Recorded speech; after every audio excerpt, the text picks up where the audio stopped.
boss, try nating paanda rin. Check natin kung may minor at kung palyado pa rin.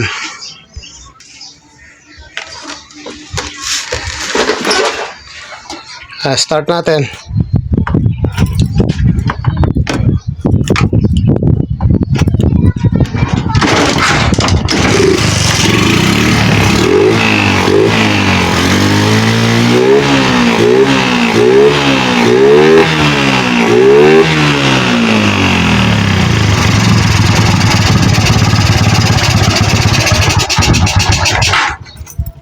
Start ulit.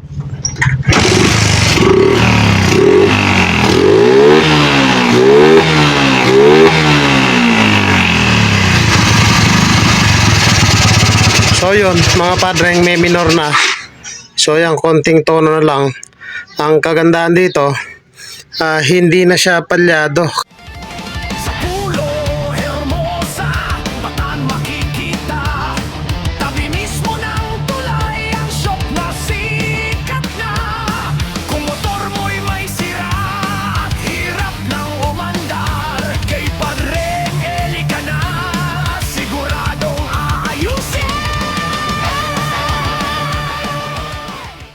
Kumusta kayo mga padreng at welcome back na naman sa ating channel. May dinala rito na Shogun 125. Ang issue ng motor ni boss ay palyado kapag pinipiga yung silinyador. May minor naman pero nga pag pinipiga ay halos palyado. So itry nating paanda rin.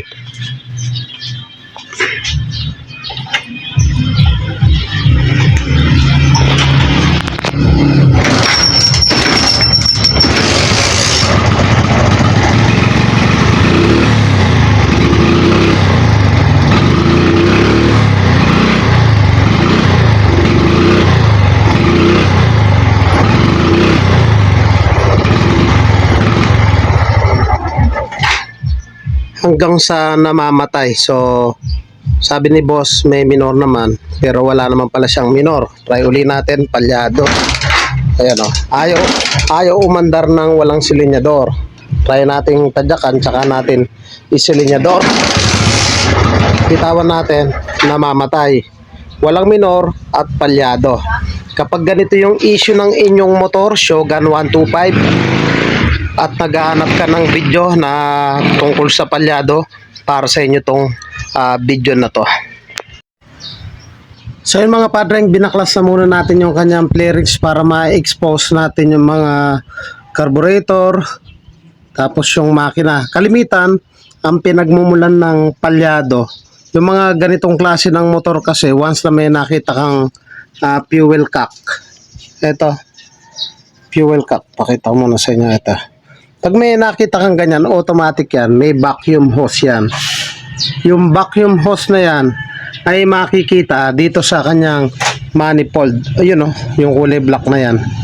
Ang una natin chine-check dyan mga padreng, pag yung vacuum hose na yan, ayan, ay nakakabit na yan, eh may crack o may butas, cause po yan ng pagkapalya at walang minor. So yan muna yung ating unang i-check. So tanggalin natin na ito, itong part na to.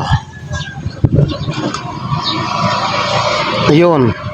So napansin ko rito mga padreng, ito yung kanyang hose.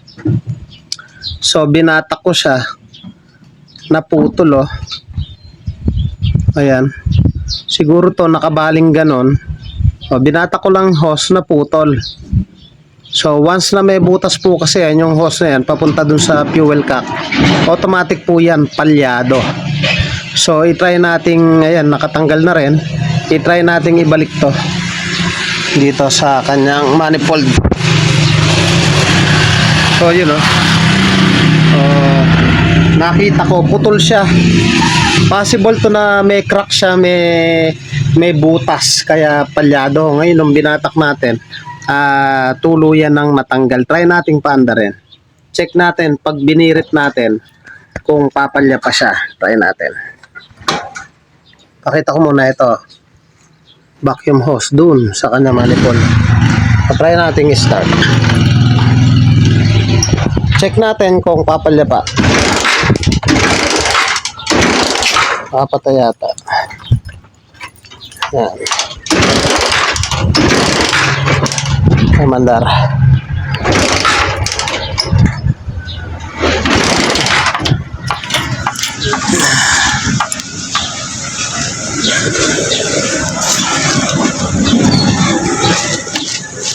Ayan na, start natin ulit.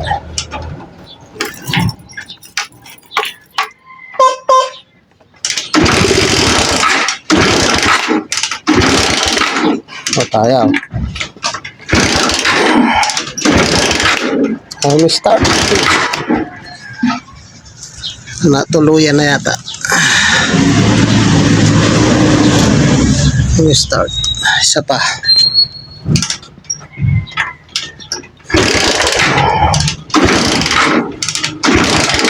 Ayaw na umi-start. Check natin kung i-start. Renekta ko muna yung kopa doon sa kanyang spark plug. Kanina hindi ko mapa-start. Try natin. Ayaw pa rin. Ayaw pa rin talaga.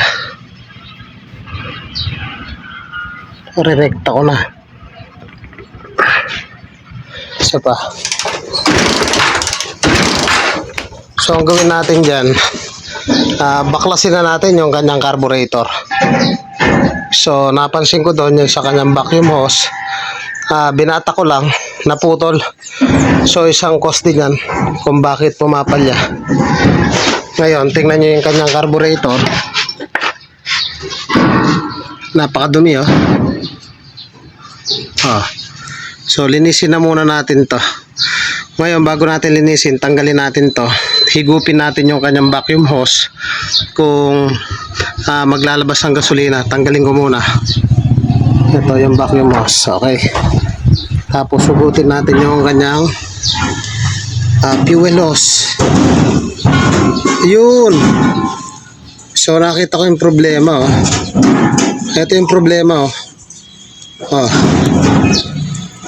Sira yung kanyang fuel cap. Ayan o. So ibig sabihin naglulunod yung motor ni boss. Sira yung fuel cap. So useless din tong kanyang hose. So ang problema nito, fuel cap, dire-diretso yung gasolina. Possible to na para siyang naglulunod. So ang gawin natin, sarahan natin to, sarahan natin. Kuha lang tayo ng tornilyo. Dapat di tuloy-tuloy yan. Ayan, binarahan ko muna. Tapos balik natin yung kanyang vacuum hose. Tapos subukan nating paandarin. Ayan. Subukan nating paandarin ngayon. So may problema yung kanyang fuel cap. Start natin.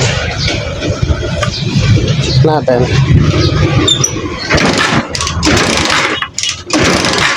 So lunod.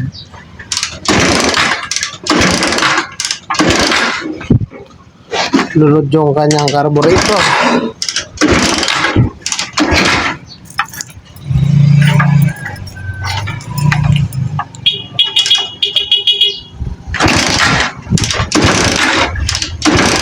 Naglunod. O takpakan natin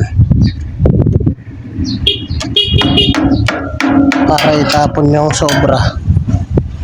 So lunod to.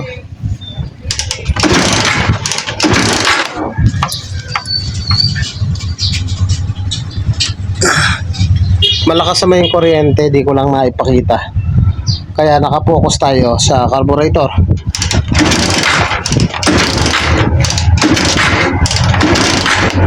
Try natin i-chok. Ano ka chok? Try natin.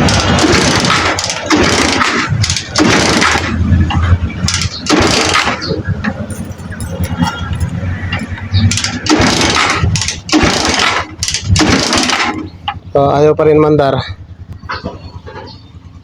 Ayaw pa rin mandar kahit na tinanggal na muna natin pansamantala yung hose. Napansin ko, malakas naman yung kanyang kuryente. Check din natin to. Minsan to pag maluwag, cause din siya ng palyado. Ayan. Ngayon, ang gagawin ko, tanggalin natin yung vacuum hose dito.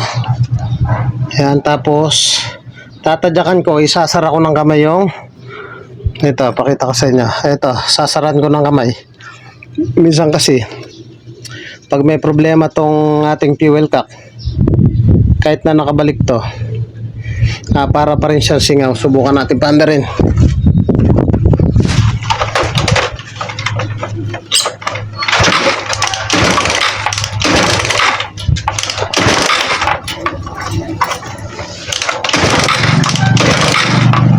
So ayaw pa rin.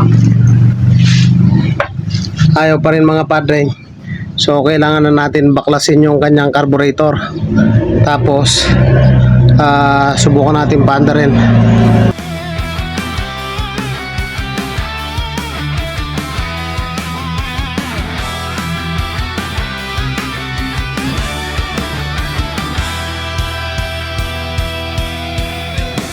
Sa Pulo Hermosa, Batan makikita. Tabi mismo ng tulay, ang shop na sikat na. Kung motor mo'y may sira at hirap ng umandar, kay Padre Eli ka na siguradong ayusin. Siya mismo ang mekaniko, magaling sa makina.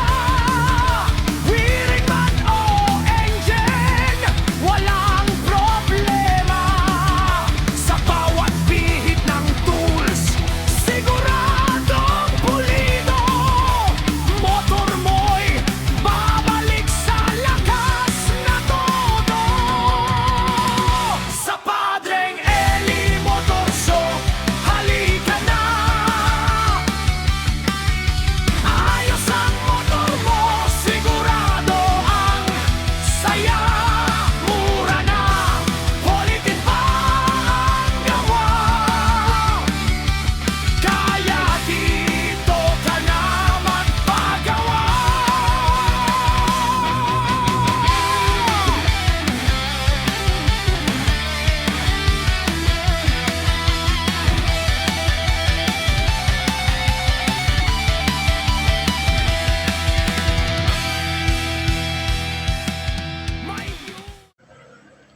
So yung mga padreng, lininis natin yung kanyang carburetor. Binalik na natin to. So rekta na siya pero sira to, dapat to mapalitan. So kanina, kahit na inayos natin yung kanyang vacuum hose, napansin ko nga na nung paghugot na putol. So hindi pa rin natin napaandar. Ginawa natin, lininis natin yung kanyang carburetor. So yung binalik ko na yung vacuum hose. Try nating paandarin. Check natin kung may minor at kung palyado pa rin.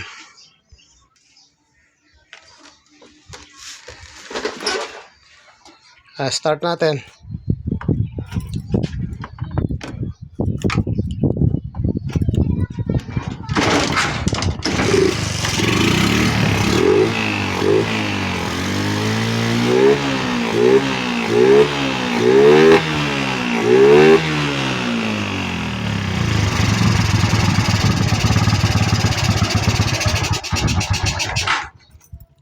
Start ulit.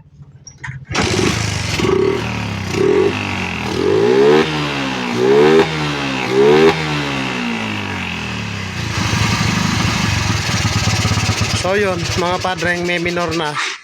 So yan, konting tono na lang. Ang kagandahan dito, hindi na siya palyado kapag binibirit natin sa pa.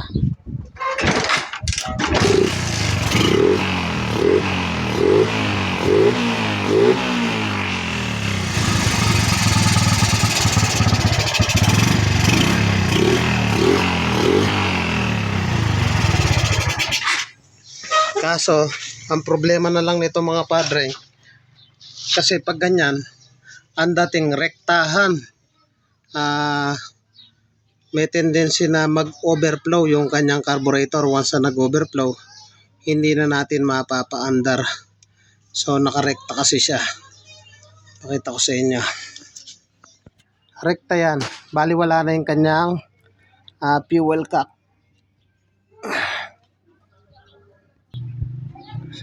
So ito mga padre nga, tinanggal ko yung galing fuel cap ko. Dapat to hindi lalabas yung gas. So pag ganyan, nakarekta na siya.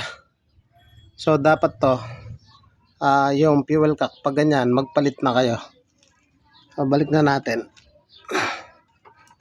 O yan, binalik na natin. Subukan nating start. Ngayon, ang sabi ni boss, maayos na yung palya at okay na yan. Pero advice natin na siya na lang yung magpalit ng fuel cap. So try natin. May mga content naman tayo niyan. Okay na yung motor ni boss.